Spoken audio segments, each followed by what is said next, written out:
7 अक्टूबर 2023 को बच्चे का जन्म हुआ है, आज से लगभग 13 महीने पहले। इनकी बृहस्पति भगवान की महादशा चल रही है। 2023 तक बृहस्पति कर क्या रहे हैं, 7वें भाव में बैठे हैं। गुरु चांडाल योग लगा हुआ है। गुरु चांडाल योग कुंडली के किसी भी भाव में लगे, ये हमारा नाभि मंडल है, हमारी पत्नी का घर है, हमारे पार्टनरशिप का घर है और व्यापारिक संबंधों का घर है। तो ये गुरु चांडाल से पीड़ित हो जाता है। 48 साल तक गुरु चांडाल परेशान करता है, फिर थोड़ा सा रिलैक्स भी देता है।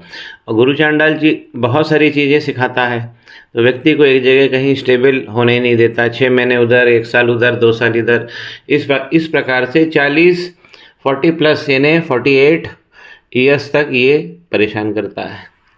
कुंडली को आरंभ करते हैं। सबसे पहले पहला घर देखेंगे, 7 लिखा हुआ है पहले घर में। तो ये इनका जो शुक्र भगवान जो है इनके लग्नेश बने हैं, तुला राशि बनी हुई है। शुक्र भगवान जाकर लाभ में बैठे, बहुत अच्छी स्थिति हो गई है। ये तो लग्नेश ही लाभ में चला जाए। लग्नेश क्या है, महाराजा होता है, राजा होता है। शुक्र जो है 4 डिग्री के हैं, तो इस पर रेमेडी करना चाहिए, लाभ मिलेगा। ये हम एक रेमेडी कर लेंगे। अब पहले ही घर में जो हमारा मस्तक है, जो हमारा सोचने का हमारा इंटेलिजेंस पावर है, वहाँ पे मंगल है। तो ये मांगलिक के इनकी जो कुंडली है मांगलिक हो गई, और साथ में केतु भी बैठे हैं, अंगारक दोष लग गया। ये सबसे पहले हमारे भाग्य को बहुत परेशान करता है। जो आप डिज़र्व करते हैं, क्या डिज़र्व करते हैं वो भी देख लेते हैं। भाग्य स्थान 3 लिखा हुआ है, मिथुन राशि बनी, बुध इसके स्वामी बने, और अपने से चौथे घर में देखिए 1 2 3 4 चौथे घर में आगे जाकर बैठे, विदेश से लाभ देंगे। और यहाँ पे बुधादित्य योग भी लगा है। ऐसा व्यक्ति सेंसिटिव होता है। सूर्य किस घर को रिप्रेजेंट कर रहे हैं, लाभ को कर रहे हैं। एक घर आगे, जब भी हम ये 5 लिखा है तो इस घर के स्वामी सूर्य हैं, एक घर आगे जाकर बैठेंगे तो ये लाभ की स्थिति बनेगी। विदेश से इनको लाभ जरूर मिलेगा। ये चीज़ें डिज़र्व करते हैं। अब देखते हैं कि जो डिज़र्व कर रहे हैं उसमें से कितना मिलेगा। तो सबसे पहले तो गुरु चांडाल दिक्कत देगा, उसके बाद अंगारक दोष देगा। लग्नेश के अलावा हम देखते हैं धन का स्थान। धन का स्थान 8 लिखा, वृश्चिक राशि, मंगल है। एक घर पीछे आकर बैठे हैं और लगन में बैठे हैं। तो कोई भी प्लैनेट, कोई भी घर का स्वामी अगर लग्नेश लगन के घर में चला जाता है, लग्न में बैठता है, तो ये बहुत अच्छी स्थिति बनती। मंगल बैठ गए हैं, लेकिन केतु के साथ में बैठ गए हैं। तो धनेश का यहाँ बैठना अच्छे धन की ओर आकर्षित ऐसा व्यक्ति होता है, और उसमें धन को आकर्षण करने की क्षमता भी होती है। तो ये परस्पर आकर्षण ऐसी चीज, इस तरीके का महत्वपूर्ण भाव मिलता है। अब देखेंगे इस प्रकार जो इनका लाभेश है, 5 लिखा हुआ, सूर्य जो मैं बता ही चुका हूँ, एक घर आगे बैठे हैं। लग्नेश लाभ में बैठे हैं और धनेश लगन में बैठे हुए हैं। तो देखिए कितनी अच्छी कुंडली बन गई। लेकिन ये भाव इनके नष्ट हो जाएंगे गुरु चांडाल के कारण और अंगारक के कारण। सुख कितना मिलेगा जीवन में, चौथे घर में 10 लिखा हुआ, शनि भगवान स्वामी है, एक घर आगे जाके बैठे, पावर 6 पावर पे बैठे हुए हैं, 6 डिग्री पर एक घर आगे हैं। और शनि पंचम घर में बहुत अच्छी शिक्षा देते हैं। प्रेम संबंधों में थोड़ा सा गड़बड़ करते हैं, पत्नी के साथ में अनबन करते हैं। और जब भी बच्चा पैदा होता है और उसके 5वें घर में शनि बैठे हुए हैं या पहले घर में शनि बैठे हैं, तो एक संघर्ष की स्थिति बनी रहती है। और ऐसा व्यक्ति वो संघर्ष को अपने घर से दूर भी कर देता है, यशस्वी बनता है। तो शनि भगवान यहाँ पर ये भाव देंगे, प्रेम प्रसंग को बिगाड़ेंगे। प्रेम प्रसंग तो खैर यहीं बिगड़ गया है, क्योंकि 7वां भाव जो है राहु और गुरु के गुरु चांडाल योग से बन गया है।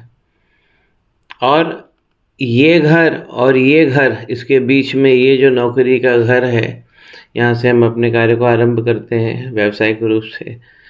इसके अगल बगल एक तरफ राहु और गुरु बैठे हुए हैं, एक तरफ शनि बैठे हैं। तो ये भाव जो है ये पाप कर्तरी में आ गया है।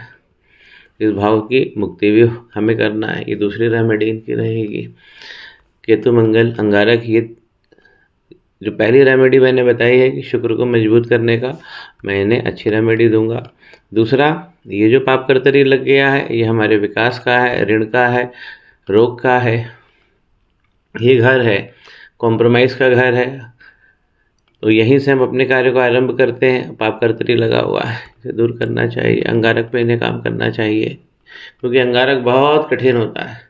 इसका तो ये पूरा जीवन भर परेशान करता है अगर हम इसका उपाय नहीं करते। क्या करता है, आप जो डिज़र्व करते हो आपके लक को बिगाड़ देगा। लक को तो बिगाड़ेगा, जो आप डिज़र्व करते हो वो भी नहीं मिलेगा। और सबसे चीज़ है कि ये दोनों आमने सामने हैं। कर्म के स्वामी को देख लेते हैं, कर्म का स्वामी क्या कर रहा है। 4 लिखा है और चंद्रमा यहाँ बैठा हुआ है। मन की शक्ति प्रबल रहने वाली है, क्योंकि जब भी 10वें घर का स्वामी 9वें घर में बैठ जाए, धर्म कर्म अधिकारी योग बनाता है। तो चंद्रमा इसके बहुत मजबूत है और 25 डिग्री के हैं, अच्छी डिग्री है, मजबूत मन वाला व्यक्ति है ये। सूर्य और बुध, ये बुधादित्य योग इनकी कुंडली में बहुत अच्छा बना है, 12वें भाव में बना हुआ है। बुध अपने घर से 4 घर आगे बैठे हैं, सूर्य अपने दूसरे भाव में बैठे हैं, तो निश्चित लाभ है, विदेश से निश्चित लाभ है। लेकिन हमारे जो बच्चे के प्रयास रहेंगे वो बिगड़ जाएंगे इन दोनों योगों के कारण। पराक्रम का भाव देखिए, यहाँ पे 9 लिखा हुआ है। और बृहस्पति जो है अगर चांडाल बना लेगा तो इसमें प्रॉब्लम होगी। ये व्यक्ति अपनी मर्जी से शादी करेगा, क्योंकि इसका जो सप्तम पति 1 लिखा हुआ है 7वें घर में, स्वामी मंगल जाकर पहले घर में बैठे हैं। तो ऐसा व्यक्ति जब विवाह करता है तो अपनी मर्जी के हिसाब से करता है। केतु और मंगल का अंगारक इन्हें विवाह में भी तड़पा देगा। ये जो घर है 1 और 7 एक्सिस जो है, एक ये हमारा भाग होता है जिसे हम हाफ कहते हैं, ये हमारी पत्नी को मिला के होता है जिसे हम बेटर हाफ कहते हैं, सेकंड हाफ। तो ये दोनों घर बना के हमें हमारे व्यक्तित्व को यूनिफाइड करते हैं, ये उसको यूनिवर्सल करते हैं। लेकिन आमने सामने ये 2 योग हैं, ये घातक हैं। इस पर तो काम महत्वपूर्ण है सबसे ज़्यादा। शुक्र को मजबूत करना है और इस भाव में से, छठे भाव में से पाप कर्तरी हटाना है। नवांश चार्ट में पोजीशंस ज़्यादा अच्छी है, लेकिन केतु और मंगल यहाँ पे रिपीट हो रहे हैं, तो यहाँ पर अंगारक दोष, और वो भी यहाँ से हम आयु की गणना वगैरह सब करते हैं, गुप्त भाग है, तो ये खतरनाक पॉइंट है। चौथे भाव से हम सुख को भी देखते हैं विवाह के बाद, तो यहाँ पे 3 लिखा हुआ है। और ये लग्नेश जो है मरकरी बुध जाकर पहले भाव में बैठे, अच्छी स्थिति है। सूर्य शनि का आमने सामने होना ये थोड़ा सा दिक्कत देता है, लेकिन वो इतनी बड़ी प्रॉब्लम नहीं है, क्योंकि जब हम सूर्य का माफ़ कीजिए, जब हम यहाँ पे शनि का काम करेंगे तो यहाँ पर भी लाभ हो जाएगा। इस 5वें घर में जब हम शनि भगवान को मजबूत करेंगे तो सूर्य और शनि भगवान के आमने सामने की जो युति है ये भी शांत हो जाएगी। और ये जो योग बना हुआ पराक्रम में चंद्रमा और शुक्र का, ये बहुत अच्छा योग है और अमृत योग बनाता है ऐसा।